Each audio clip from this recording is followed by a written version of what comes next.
In this video, I'm going to show you how to get live futures trading data on Sierra charts. So listen carefully as I explain each steps, since I won't be able to show you some step is in here due to restriction. So yeah, listen carefully so you can follow along. So first, make sure you start opening or launching your Sierra chart platform and already log in with your credentials, and make sure it's updated to the latest versions to avoid any compatibility issues. So now to access live data, you'll need a compatible data feed.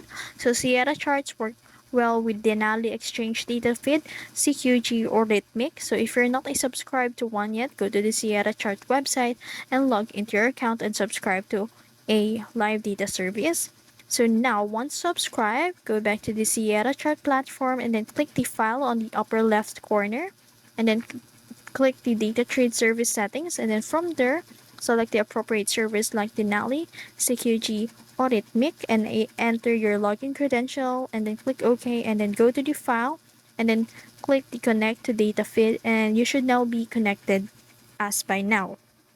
And now to open a chart, so to view a live data, just go to the file and then find a symbol and then choose a futures contract, and then it could be ES for S&P 500 futures. It's up to you. So then click the open intraday chart and then open Chartbook to see the live feed. So if everything is set up correctly, you'll now see a real-time price movement on your chart visuals, and that's it. So I hope you understand the tutorial. If you found this video helpful, don't forget to like, share, and subscribe to the YouTube channel.